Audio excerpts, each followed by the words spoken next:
So you want to open a gym, but you're scared about all the decisions you have to make? Let me tell you my top 10 things I wish I did differently when opening my own gym. Tip number 1, start building your exposure early. If I was to redo everything, I would have started posting on socials and started building email lists and started my presence online a lot bigger and a lot sooner. I would have had so many more contacts. I still have a black book of all the clients that I've trained at a previous corporate gym, but it's a little bit more of a cold lead now. If I was nurturing those people ever since they, stopped training with me and they've seen my posts for the last 2 years and then they find out I open a gym, they would be much more interested in coming and starting here if I have been nurturing them this entire last, 2 years, 3 years. So that's my advice, start early. Another thing I would tell you is to not buy equipment all at once. Try to stockpile it a little bit before you move into your space. Getting all of this stuff all at once really breaks the bank and can kind of put you in a tough situation whether or not you think you should buy equipment or save some money for capital just to be safe.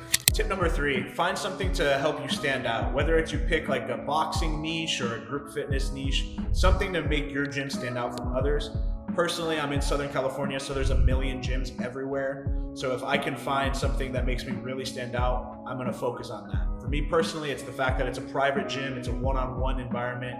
Not a whole lot of places offer that kind of experience because it's probably not the most profitable. Offering something unique is going to help you stand out and get more leads. On that same note, something like this mural sticks out really good on social media. So if you could spruce up the inside a little bit, you might be able to pop more on socials based on having something cool on your wall or some cool background. Tip number 4, do a recurring payment as opposed to just letting the sessions run out.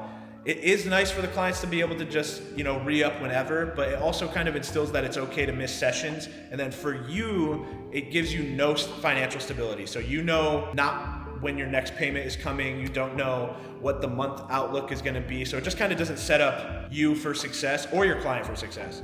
So when I pitch it or talk to my clients about it when I made the switch, it went rather well for the most part. But the things that I highlighted, if you miss a session and we make it up in the month, you're getting the same amount of sessions and that's good for your progress.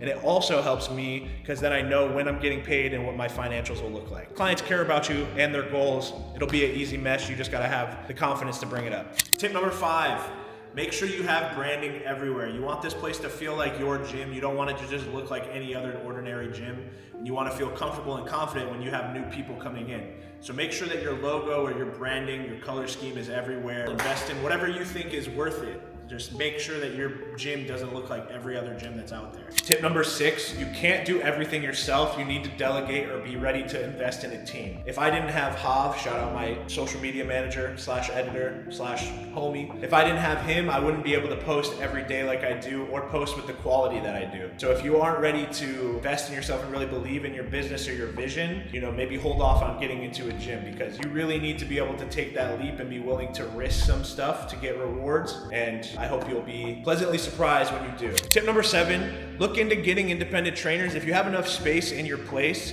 it's a great way to help add to your revenue and maybe cut down on your expenses because having 1 or 2 full-time independent trainers could likely cover most, if not all of your rent, depending on how much you charge and what your facility looks like. As you get into your own space and you really lock down your own personal training, you're gonna start going into different avenues trying to figure out what ways you can help maximize your time and maximize your revenue. Tip number 8 is to enjoy the process. You've probably waited your entire life to open a gym, and then once you get here, it's gonna be go, go, go, go, go. The first 6 months, you should really enjoy the place that you have, or at least, I've always wanted to own a gym, and coming in here and working doesn't even feel like a work day 9 times out of 10, and I am blessed for that. Where I am right now is where I killed to be my entire life, so I really need to